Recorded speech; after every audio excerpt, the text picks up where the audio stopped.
सच्चिदानंद सद्गुरु साईनाथ महाराज की जय। जैसे कि मैंने पहले बताया था कि 16 फरवरी 2011 को बुधवार के दिन बाबा मानव रूप में आए थे। आप सब पहचान गए होंगे कि मुझे मंदिर बनाने का आदेश दिया। उसके बाद मैं बालाघाट जिले की बैहर तहसील जो मध्य प्रदेश में है, मैं अपने भांजे के घर में रुक गया और मेरा भांजा भी बाबा का भक्त बन गया और हम दोनों मिलकर के बाबा की जो है जगह जगह भजन संध्याएं करते रहे। इसमें धर्मेंद्र चौक से और मिश्रा जी इन लोगों का बहुत बड़ा योगदान था।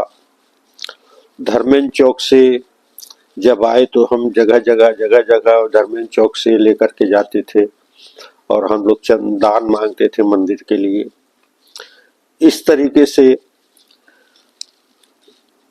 हमारा दान का जो है कुछ धन इकट्ठा हो गया और अप्रैल 2011 नवरात्रा में मंदिर का कार्य शुरू हो गया।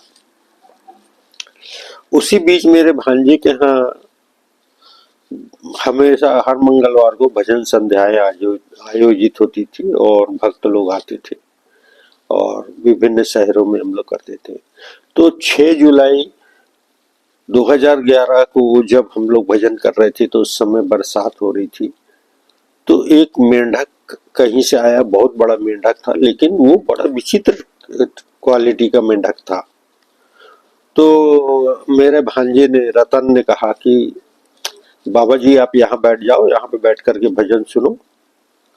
तो वो चल के आकर के जैसे कोई आदेश मान रहे आकर के, और वो रेत के ऊपर में बैठ गया और उसके बाद में भजन कार्यक्रम खत्म हुआ। तो मेरे भांजे ने, रतन ने, उसके घर में प्रसाद के रूप में हलवा और पूड़ी बना था। तो बाबा का भोग लगाया था 2 पूड़ी और हलवा, और भजन खत्म के बाद में उसने थोड़ा सा हलवा और पूड़ी, हलवा ला करके उस मेंढक के सामने में रखा। अब हम लोगों ने रात को प्रसाद ग्रहण किया और प्रसाद ग्रहण करने के बाद में हम लोग भी सो गए। सुबेरे उठ के हम लोग जमीन में ही सोते थे, मैं, मेरी बहन और रतन, हम तीनों जमीन में ही शयन करते थे। तो मैं क्या देखता हूँ कि मेरे सिर के पास में एक पुड़ी पड़ी है और उसमें से टुकड़ा कटा हुआ है, जबकि हमारा जो कमरा एकदम बंद रहता था, वहां बिल्ली चूहा आने का कोई भी गुंजाइश नहीं थी। मैंने तुरंत रतन से कहा, रतन देख बाबा पूड़ी खा के गए।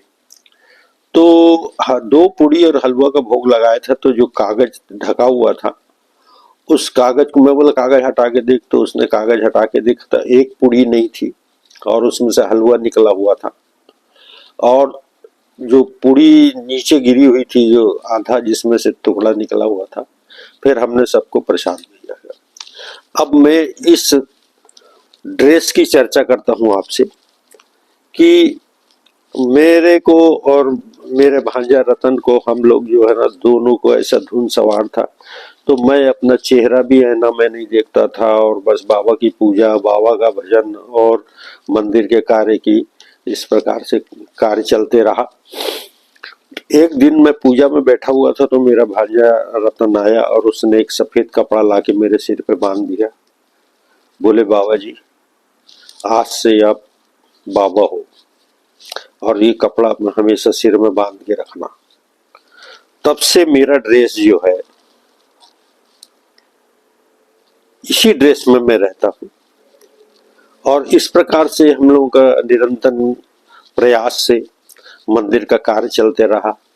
और 2012 मई में छत की, जो मंदिर की जो छत थी उसका ढलान हो गया और ढलान होने के बाद में अब जैसे कि संस्था में कुछ ना कुछ होते रहता है, कुछ बाताकुनी हो गई तो कार्य बंद हो गया।